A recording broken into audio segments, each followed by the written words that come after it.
Hello everyone, एक RTI reply आया है जिसमें आरबीआई ग्रेड बी में कितने नंबर ऑफ एप्लीकेंट्स रहे हैं उसका रिप्लाई हमें मिला है। एक बार हम ये देखते हैं पिछले साल कितने रहे थे, उससे कंपेयर करेंगे। इससे लेवल ऑफ कंपटीशन में क्या कुछ बदलाव होगा ये भी आज हम जानेंगे। तो शुरू करते हैं आज का सेशन। अगर आप चैनल पर नए हैं, make sure you subscribe to the channel.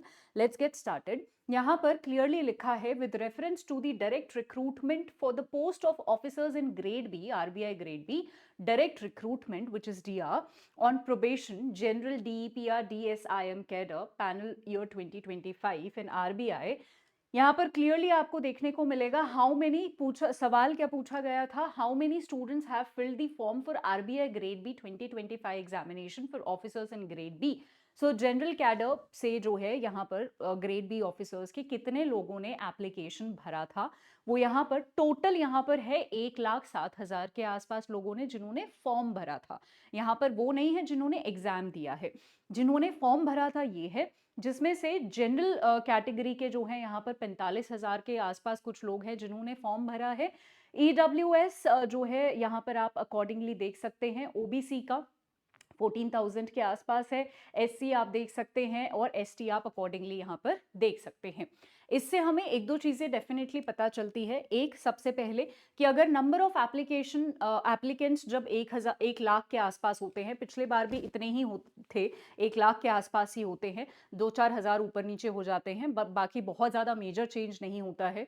तो जब जितने भी जैसे 100 फॉर्म भरे जाते हैं तो आप उसमें से ये लगा लीजिए 60 से 70 बच्चे पेपर देते हैं, ठीक है। तो बाकी तो पेपर ही नहीं देते हैं, और उसमें से भी फिर आप देख लो कि फेज 1 कितने क्लियर करते होंगे, फेज 2 कितने क्लियर करते होंगे, और फिर फाइनली इंटरव्यू में आपकी जितनी सीट्स होती हैं उतने क्रैक करते हैं। तो हमारे पास अराउंड 80 प्लस जो है सीट्स थी।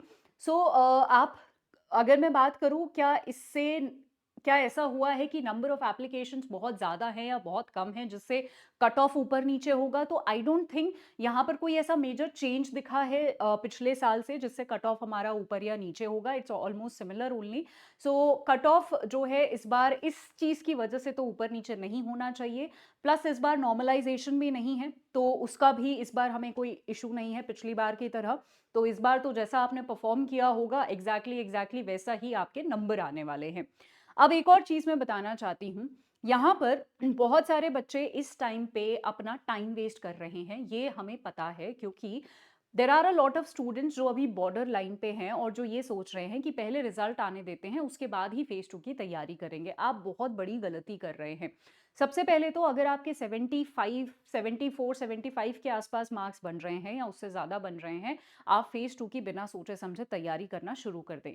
कुछ ऐसे स्टूडेंट्स हैं जो बॉर्डर लाइन पे हैं, जिनके मे बी 70 मार्क्स बन रहे होंगे, 68, 69 मार्क्स बन रहे होंगे, और वो दुविधा में होंगे कि अब क्या करना है, फेज 2 में होगा या नहीं होगा। मैं आपको भी यही बोलूंगी कि आप भी फेज 2 की तैयारी प्लीज शुरू करना कर दीजिए, क्योंकि अगर आपका सिलेक्शन हो गया, आपको इतना ज़्यादा रिग्रेट होगा इन दिनों का, जो है ये जो आप लूज कर रहे हैं अभी, और आप एनीवेज कंपटीशन से बाहर हो जाएंगे अगर आपने ये वाले दिन लूज कर दिए तो। अभी हमारे पास अराउंड अराउंड 1 महीना रह गया है अपने फेज 2 के लिए, तो मैं यही बोलूंगी कि रिजल्ट जो है अभी हमारा आ जाएगा बहुत जल्द। तो रिजल्ट जब तक आएगा तब तक भी इंतजार मत कीजिए, थोड़े ही दिन बचे हैं रिजल्ट में, उतने दिन आप फेज 2 की तैयारी कर लीजिए। पढ़ाई कभी भी बेकार नहीं जाती है।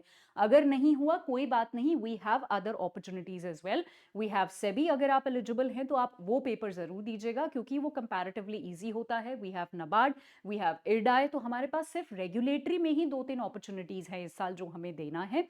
एंड इफ यू क्वालिफाई तो उससे बेहतर तो कुछ हो ही नहीं सकता। बट बहुत सारे लोग मेहनत करते हैं बट फिर भी कुछ ना कुछ, क्योंकि वो 2 घंटे में हमारी पूरी किस्मत डिसाइड हो रही है ना, तो उसमें हम हर एक चीज को नहीं कंट्रोल कर सकते हैं। हम मेहनत करके जाते हैं, सब पढ़ के जाते हैं, बट सारी चीजें हमारे हाथ में नहीं होती है। तो मेहनत करने के बाद भी कुछ लोग जो है बॉर्डर लाइन से क्रॉस नहीं कर पाते हैं या रह जाते हैं। तो कोई बात नहीं, do not be disheartened, this happens with everyone. बच्चे बहुत बहुत सालों से तैयारी कर रहे होते हैं। what is best for you is to keep studying, keep preparing for phase 2, और बाकी देख लेंगे जो भी होगा हमारे रिजल्ट वाले दिन। बाकी खाली मत बैठिएगा, is what I am trying to say. ठीक है।